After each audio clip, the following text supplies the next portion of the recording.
अस्सलाम वालेकुम नाज़रीन, मैं हूं जमील अख्तर गौरी, साबिक AD standard development and dissemination Punjab health care commission, और आप देख रहे हैं मेरा digital channel health care establishment. नाज़रीन, कल हमने एक व्लॉग अपलोड किया था जिसमें पंजाब हेल्थ केयर कमीशन की जानिब से जो पोस्ट अनाउंस हुई हैं उनका हमने जिक्र किया था। उसमें हमने आपके साथ शेयर किया था कि किस तरीके से उसमें अप्लाई किया जा सकता है और कौन लोग उसके अहल होंगे। इस सिलसिले में मुझे बहुत सी कॉल्स आईं, बहुत से लोगों ने अप्रिशिएट किया और कुछ लोगों ने अपने तहफ़्फ़ुज़ात का इजहार भी किया। तो यहाँ मैं आज जो है वो जिक्र करना चाहूँगा कि जो अबहाम पाया जा रहा है मैं उसकी वजाहत करना जो है वो मुनासिब समझता हूँ। तो इसलिए मैं आज ये व्लॉग कल वाले व्लॉग के कंटिन्यूएशन में जो है वो मैं बना रहा हूँ। सबसे पहले तो मैं आपसे माज़रत ख़्वाह हूँ कि कल मुझसे एक गलती हुई व्लॉग में। मैं रवानी में जो है हेल्थ साइंसेस की बजाय हेल्थ सर्विसेज कह गया, उसकी मैं आपसे माज़रत चाहता हूँ। और दूसरा, मैंने कल के व्लॉग में जो है वो लास्ट डेट भी जो है वो नहीं बताई थी। तो ये 8 अप्रैल इन पोजीशंस पे अप्लाई करने की लास्ट डेट है और ऑनलाइन आपने इस पे अप्लाई करना है। तो आइए देखते हैं कि क्या तहफ़्फ़ुज़ात थे। मेरे एक दोस्त हैं, बहुत अच्छे दोस्त हैं, उन्होंने कहा कि ये जो क्वालिफिकेशन इसके अंदर है, जो क्राइटेरिया है, इसमें जहाँ इक्विवेलेंट का जिक्र आ गया, इक्विवेलेंट के बाद जो है वो कोई भी मास्टर डिग्री होल्डर जो है वो इस पे अप्लाई कर सकता है। तो मेरा मौक़िफ़ ये नहीं था। जो फील्ड ऑफिसर की क्वालिफिकेशन है, जो रिक्वायरमेंट है, वो मैं आपके साथ शेयर कर लेता हूँ। और देखें, यहाँ लिखा हुआ है minimum 16 years of education in business administration, public administration, public health, pharm D, statics, तिब, होम्योपैथिक, सोशल साइंसेस और equivalent from HEC recognised institutes. देखिए, वो कह रहा है कि जी 16 साल की स्कूलिंग, 16 साल की एजुकेशन होनी चाहिए। किस चीज़ में? एक या तो बिजनेस एडमिनिस्ट्रेशन में होनी चाहिए, या पब्लिक एडमिनिस्ट्रेशन में, या पब्लिक हेल्थ में, या फॉर्म डी में, या स्टैटिक्स में, या तिब में, या होम्योपैथिक में, या सोशल साइंसेज में, और या फिर इक्विवेलेंट, यानी ये जो क्वालिफिकेशंस बयान की गई हैं इनके इक्विवेलेंट हो। और वो इक्विवेलेंसी कौन देगा? वो इक्विवेलेंसी जो है वो HEC से हासिल करना होगी। तो मेरा मौक़िफ़ ये था कि जो इक्विवेलेंट वो कह रहा है, तो इक्विवेलेंट से मुराद ये है कि जो ऊपर जो बयान की गई हैं क्वालिफिकेशंस, उन्हीं का सिर्फ इक्विवेलेंट होगा। अगर तो ये इक्विवेलेंट से मुराद होता कि कोई भी मास्टर डिग्री, तो ये जो क्वालिफिकेशन उन्होंने ऊपर मेंशन की हैं इसको मेंशन करने की ज़रूरत नहीं थी। वो ये लिखते कि 16 year education in any subject, तो ये लिखते तो वो बात उनकी पूरी हो जाती। लेकिन चूंकि उन्होंने वो मेंशन की हैं चीज़ें और उसके बाद जो है वो इक्विवेलेंट कह रहे हैं, तो फिर मेरा तो ये मौक़िफ़ था। फिर मैंने कहा कि क्यों ना ये इस पे किसी एक्सपर्ट से जो है वो राय ली जाए। चुनांचे मैंने एक हमारे जानने वाले हैं, PhD स्कॉलर हैं और HEC के से ही रिलेटेड हैं, तो उनको जहमत दी, उनको गोश गुजार किया। तो उनका मौक़िफ़ भी यही था कि उनका कहना ये था कि अगर इक्विवेलेंसी से मुराद ये है कि जो मज़कूरा क्वालिफिकेशंस हैं उनकी इक्विवेलेंसी अगर होगी तो वो काबिल कबूल होगी। ये नहीं है इसका मतलब कि कोई भी 16 ईयर एजुकेशन जो है इसमें चल जाएगी। तो उन्होंने ये भी वजाहत की इसमें कि ये ऐसा इसलिए होता है कि सपोज कोई ऐसा शख्स आ जाता है जो चाइना से कोई डिग्री करके आया है, कोई चाइनीज़ मेडिसिन में कोई उसने डिग्री की हुई है, और वो ये कहता है कि जी मैं भी इसका अहल हूँ। तो ये कमीशन ने फिर कहा है कि आप जाइए HEC में जाइए, उसकी इक्विवेलेंसी लेकर आइए। जो एजुकेशन उन्होंने बयान की है इन के बराबर वो इक्विवेलेंसी अगर HEC देती है तो फिर वो अहल होगा। तो ये मौक़िफ़ था और ये उनकी वजाहत थी।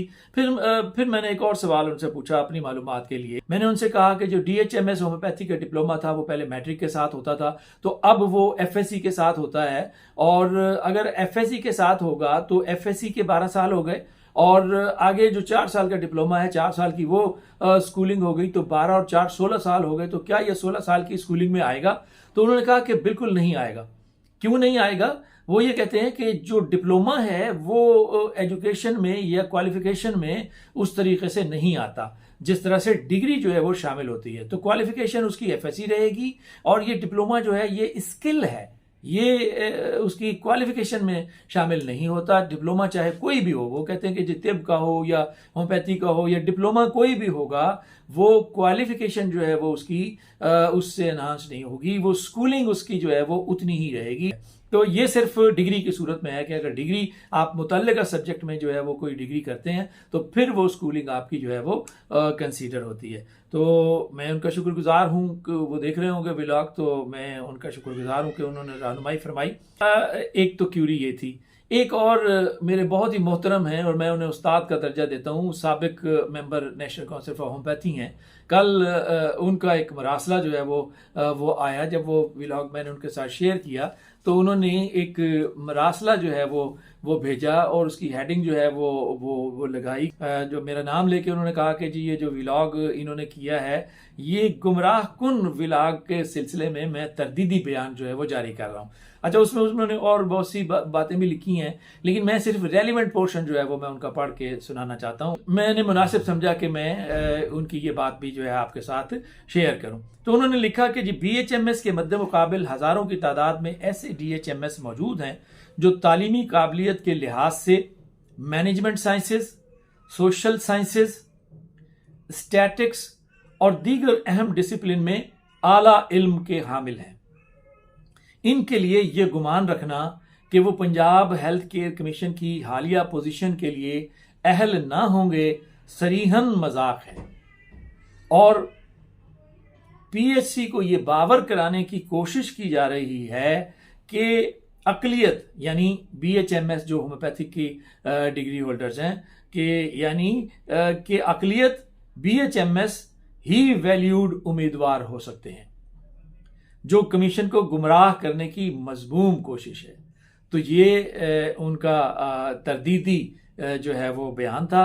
और इसमें देखें सर, मैंने इसमें तो कहीं भी ये नहीं कहा कि अगर कोई होम्योपैथिक डॉक्टर या कोई तबीब ये क्वालिफिकेशंस रखता है तो वो इसमें अप्लाई नहीं कर सकता। मैंने तो ये अर्ज की कि जो होम्योपैथिक डॉक्टर है, जो डिप्लोमा होल्डर है और जो तबीब है डिप्लोमा होल्डर, वो इस स्टैंडर्ड पे पूरा नहीं उतरते। जो 16 साल स्कूलिंग उन्होंने मांगी है वो उस पे पूरा नहीं उतरते। और मेरी कोशिश ये बिल्कुल नहीं है।